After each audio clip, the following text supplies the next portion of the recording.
Overwatch 2. Every hero change for Season 7. Upcoming patch. Let's go see what's going on, KarQ. Let's go see what's going on. Season 7 is spooky themed and titled as The Rise of Darkness with lots of Diablo-inspired skins. However, with each season, we always begin these videos with the patch, so here are the balance changes. Orissa's tankiness Oh wait, I forgot that I need to turn off background noise, or oh wait, if I do that, I don't think we hear background noise. Otherwise we hear some nice whatever Overwatch noises going on. Because Fortify's damage reduction is decreased from 50% to 45%. The dev comments, we are further more Orisa readjusting nerfs. Orissa's survivability, which was originally increased due to the armor damage reduction stacking change we made several patches ago. This particular change is relatively light, as we still want her to be an effective pick against teams that lean on crowd control. Orisa was pretty strong. Volume on the video still low? Okay. Turn it up more. Blast it out.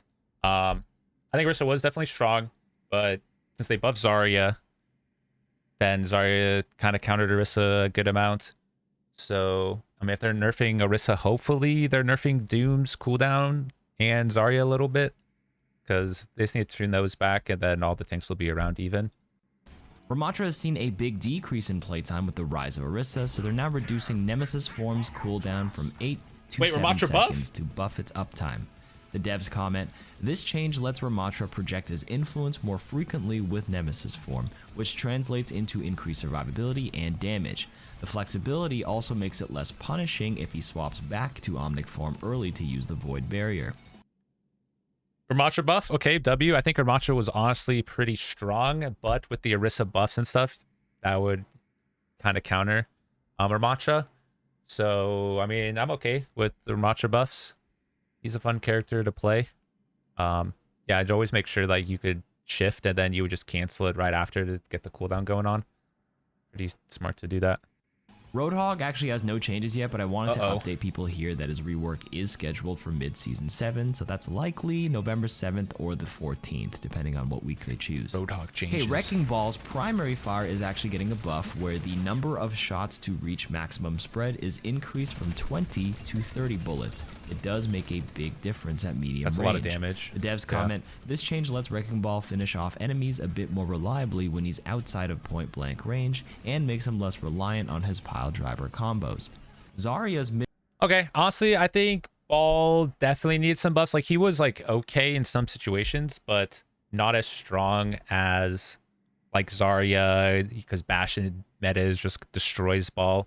I don't know how good the Sombra rework is going to be into him, but I don't think I'm okay with that. Like, he had good survivability, but not much damage potential, which made Ball not the greatest of picks in comp. So I think that's fine for a good change. Mid-season 6 buffs are being mostly reverted, where the projected barriers size decreased 15. Oh, okay, wait. So now they just reverted that change. Okay, I think that's good. Size is decreased by 15% to match her personal particle barrier once again. Okay. The 225 health is also being reverted back to 200 for the projected barrier. Wait, so they did all those changes? Okay, so that whole half of the season, right, where they did that, it's like, okay, we're going to try and get people to want to bubble their teammates. And then they found out, oh shit, yeah, this is way too OP for Zarya. So let's just revert everything back. And then hopefully they still bubble their teammates. But now every Zarya is just going to go back to just bubbling themselves, dude. There's no... Why bubble the teammates if I get nothing extra out of it? F the teammates. However, the cooldown reduction they added back then is actually staying at 8 seconds instead of 10.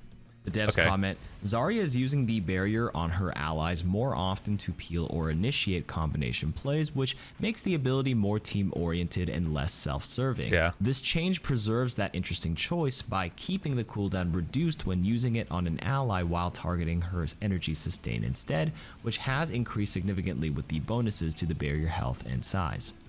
Bastion's... Honestly, okay, I'm okay with that. Taking the armor change away, and then or the extra juice and like the size, I think that's pretty good, but keeping the cooldown reduction, so it still promotes being useful for teammates, but just doesn't make her as OP as she was before.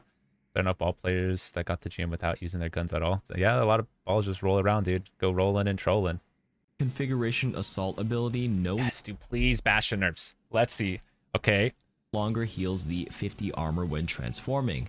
This was actually originally scheduled for Season 7 right now, but it was hot fixed earlier and implemented into the game late Season 6 Bastion's on still September strong, 21st, though. 2023, because everybody's complaining about Bastion, but I thought I'd just document that here. Cassidy's combat roll's damage reduction is being increased from 50% to 75%. Okay, that is it's a lot. very short animation with that damage dodge reduction, tire but it and has pulse some now? major implications for what he can tank. For example, Junkrat's Rip Tire. The devs comment, most damage mitigation from combat roll feels incidental, as the ability is used more for mobility or reloading. This adjustment allows Cassidy to be more intentional with his rolls to avoid large amounts of damage with correct timing. May's rework from I mean, that's kind of like a nerf to Junkrat and probably Tracer, because Cass you'd use to counter Tracer. So I don't know if you survive Pulse now, because they used to Tire, which is about the same as Pulse Bomb, right? So that's actually kind of a huge buff to Cass. I don't know if people are going to be using Cass more often, but yeah, I mean, I think it's probably a good change. We'll see. From 2 seasons ago is getting reverted, which is a surprising move from Blizzard. The Deep Chill passive is now removed. The Endothermic Blaster, her primary fire beam, the damage per second is increased from 70 to 100, and it now immediately slows enemies by 40% instead of building up over time. Oh my god, the button Devs buffs. comment, we like the 1-2 combo that Deep Chill provided, as it added an interesting layer for hero mastery. However, in practice, it increased the amount of crowd control suffered by enemy players while also reducing May's effectiveness. Rather than further increasing the slow or increasing the cumulative combo damage, both of which would lead to a more frustrating experience for the opposing player, we're just going to revert May back to her balance prior to adding the Deep Chill passive. Okay, Sombra's rework is here. That's funny. I only saw a couple of videos on this about the COVID happening and giving Reinhardt Parkinson's disease. So I guess let's go see what the Sombra changes actually are. Break it down. Her old Opportunist passive has been removed, which used to grant her 25% extra damage on hacked enemies, and it allowed her to see less than half health enemies through walls. The new replacement passive is actually her stealth ability. Sombra automatically becomes invisible after 3.5 seconds while not shooting or using a damage ability or receiving damage. Basically, completely out of combat. Okay, wait, that's huge then, because I hated how Sombra can just hack while invisible. So her not being able to use abilities or shoot, I think that is a W. Okay, so far so good. The stealth movement speed bonus is being reduced from 60% from old Sombra to 45% for the new Sombra, so she is a little slower. However, the fade out duration into stealth is being reduced from 0.375 seconds to 0.25 seconds, and the fade in duration from stealth is being reduced from 0.5 seconds to 0.375 seconds. I think that's just quality of life. A lot quicker, the animation to go into stealth. Okay, for her weapon, the machine pistol, the damage per bullet is being increased from 7.5 to 8. This is probably to accommodate for that loss in that bonus damage from Opportunist, the old passive. Okay, minimum spread is being reduced from 0.5 to 0, and the number of shots until that spread hits the maximum spread is being increased from 3 to 6 shots. Wait, to 0? Does that mean there's 0 spread? So you're just shooting like a freaking laser beam? All in all, it should feel a lot tighter and make her stronger at medium to longer ranges. The reload time is also being reduced from 1.4 seconds to 1.2 seconds. Hack. The cast time itself is actually being reduced from 0.75 seconds to 0.65 seconds, but it now cancels the stealth when you hack an enemy hero. This is how it should be. This is how it always was before. There's no reason to be able to have 0 counterplay hacking while invisible. So, okay, good. Good change, Blizzard. Thank you. The cooldown is also increased from 4 to 6 seconds. In addition, hack does have a reduced cooldown of 3 seconds, so that 6 seconds is cut in half to 3 seconds if the hack is interrupted or if a non-hero enemy is being hacked, so health packs. Also, I like that. The hacked warning text will now only appear when you're silenced and not for the remainder duration of the hack debuff. Okay, Virus. That is the brand new ability assigned to the Ability 1 button, which will replace the old Stealth button.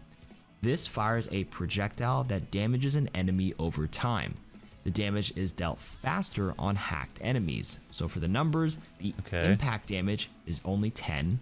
It will be 20 on hacked targets. Damage over time is supposed to be 100 over 4 seconds, so 25 DPS. But if they're hacked, it'll be 100 damage over 2 seconds, so 50 DPS with a maximum cap of the same 100 damage. Wait, hold Translocator has also been changed a lot too. You can no longer manually activate it. Instead, Translocator will now automatically teleport Sombra after 0.25 seconds from being thrown, or if it impacts an environment like so. I feel like that's kind of a downgrade to quality of life changes for Sombra. I feel like being able to manually activate gave it like a sense of, I don't know, like outplayability and like more depth to the character. So I think that the this automatically teleport, probably not the best, even though I don't like playing against Sombra. I think for Sombra players, not being able to manually teleport or whatever, probably kind of gonna be annoying. But I mean, I guess you can get used to the 0.25. Yeah, auto teleports just don't seem the greatest. You actually like throw it off a map or something, like trying to get it to high ground. I don't know. It also reduces the stealth. I could see them probably reverting that, going back to manual for sure. Passive cooldown after teleporting. The projectile of the Translocator launch initial vertical offset has been removed. That's a lot of words. Basically, there's no more arc to it. It's very linear, and the projectile speed is increased from 25 to 72, so it should go a lot faster.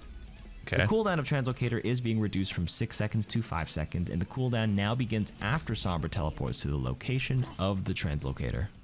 Okay, EMP is the final change here with some nerfs. The ultimate charge cost is going to be increased by 15%. Okay, that's good. I think all ults across the board in Overwatch should be increased by like 15%, so you get less of them per game, so it makes them more impactful, but that's just a personal opinion. And the health percent damage is going to be decreased from 40% to 30%. I think this is actually a pretty good change because the ultimate charge cost will naturally be higher because you are going to be in the fight longer as Sombra and dealing more damage with Virus, so the build-up should feel about the same, but the nerf to EMP feels pretty fair since she is a bit more lethal individually and less of a big AoE EMP bot. Torb is being slightly nerfed here, where his Rivet Gun primary fire recovery is being increased from 0.48 to 0.51. That just means his attack speed is actually slower. There's more time that has to pass between his bullets. His Overload, the overhealth bonus, is actually being decreased from 100 to 75. Honestly, I think Torb was kind of like sleeper OP anyways. He would like be a really good counter to dive, did a lot of damage because they buffed his like primary fire and everything and like the spread. So I'm okay with some Torb nerfs. I guess we'll see like how much it is, but it doesn't seem like it's that bad. So just a little tiny tune. The devs comment that Torb's Rivet Gun can feel overwhelming with how quickly it shoots. This change reduces the firing cadence and makes it more manageable on the receiving end. Overload also provides too much defensive value, so we're just going to lower the overhealth bonus. That's fair. Brig, getting a tiny buff. The whip shot damage is being increased from 70 to 80. Why Brig buffs? Devs comment that this change increases her proficiency at protecting her allies by rewarding accuracy with her most aim-focused ability. And finally, for Illari, the solar rifle, the secondary fire healing per second is being decreased from 120 to 100. I think this is pretty good because with the pylon and the right click, you would not be able to kill through anything. But yeah, it's like you can just shoot the pylon and get out of the way. But sometimes in fights, like you have to choose between one or the other. So I think this is a fair change. Maybe they'll do damage nerfs to her left click as well, but I think this is a fine nerf to Illari. 5 HPS. The devs comment, Illari's burst healing output is still a little too high, so we are lowering the effectiveness of the solar rifle's secondary fire to bring her more in line with the other support heroes. That's it for the balance patch. We have a new game mechanic called group respawn coming into the game. Oh, I heard about this. This will hopefully remove the frustration of stomps where a match can feel incredibly one-sided for the losing side. So, heroes who now die within 5 seconds of each other will respawn together, resulting in some players having a slightly longer or shorter queue than the standard 10-second respawn time. So, for example, Cactus Puppy dies here. The respawn timer is counting down and put it up on the screen. And if I die now, their respawn time will get averaged out with mine. So Cactus Puppy should get plus 2 seconds and I'll get minus 2 seconds. So we should both be at around 8 seconds. Oh, interesting. Okay, I thought it was just gonna be 5 seconds. Like if you died, but then the other person was at like 5 seconds and going down, then you would just instantly respawn. So if you die, the other person dies, and it just like averages out the time. Okay. I mean, this is kind of a nerf to coming back and stalling the point, right? So if you're like on a tank and you die real fast, you die early, and then your teammates die later, but then you need to go back ham into stall points. But now instead of you spawning, your other teammates had died, so now you have an extra 3-second spawn timer, and you're not gonna be able to touch the point. So honestly, this kind of hinders stall potential at the end, which I mean, I guess that's okay. But I think it helps in every other aspect of the game for people all coming back at the same time. So I think this is like an overall probably better change. Yeah.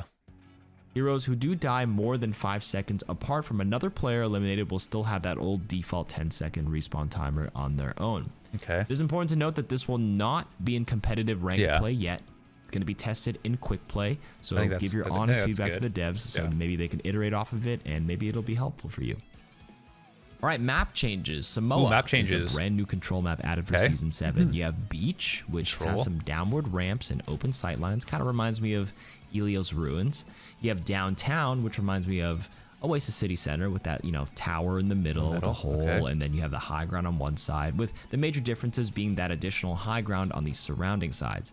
Then finally, you have the inside map, Volcano, which has aspects of Oasis City Center with that little central hole on the point, similar structure. Although down in the bottom, you do have a jump pad to come back up. Can you die in the lava? So you can die. Oh, you can. I do think this map design is awesome and very, very beautiful to look at. I think it does look Route pretty nice. 66 also has new overcast lighting and a few design changes to help balance it out. Okay, so is this actually going to be what the lighting they're going to keep? Because I know they keep on like changing some to like daytime, some to nighttime, then they make it like blistering like sunlight on Gibraltar or whatever. So if they keep this all the time, then I mean this is kind of more on brand with that map. Remember they changed Watchpoint Gibraltar a few seasons ago. It looks like they're going to keep doing this for new maps. So first, they cleaned out a lot of the wreckage on First Point, so it's cleaner to walk around. They thickened this piece of cover here. Then they added this giant rock. On the second point, once you capture giant rock, dude. Okay, the game changer, dude. Game changer for the giant rock. The payload, that payload door actually no longer fully closes. You get half a door on the back end and then the opposite half door on the Honestly, this seems like a good change because you can still come through the middle, right? But then since it's offset like this, if they have a widow, you can still walk up from out of spawn and be safe, and then it's like now you can shield up from here, right? Or like blink across. So I think this is a pretty smart change on their end to do it this way rather than just like keeping the door open, because then it lets you actually like walk up the front end to give attackers some additional cover and more options. The electrical box above second point here is going to be a lot thicker to block that long sight line from the cave. Okay, like that. On the third point, they just removed some of the random clutter for more clarity and less obstruction, which I'm a fan of. Midtown also received some new nighttime lighting as well. Very pretty. Okay. Do the flags still go 1 million miles an hour though? Because if they took that away, then that's a unplayable map. I want to see the flags go fucking supersonic speed.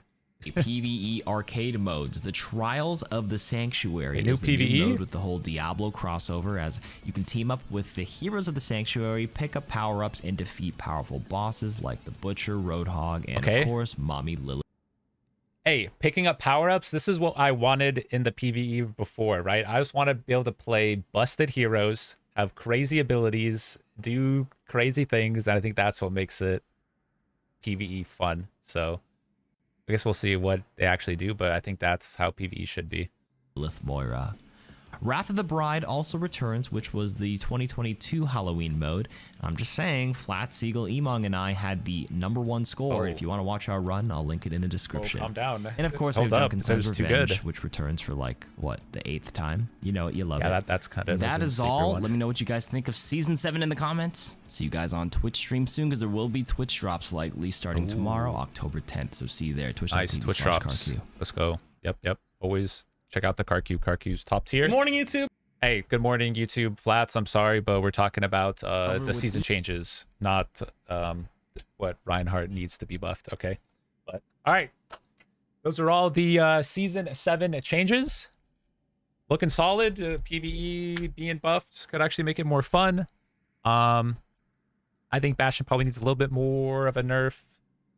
Doomfist, I think, still needed some cooldown increases. I think they buffed him a little too much on that end, but overall I think a step in the right direction with all the other stuff that they were doing. We'll see how Sombra plays out, but yeah, you guys let me know what you think, and yeah, so thanks for watching. Make sure to like, comment, subscribe, and yep, till next one, peace.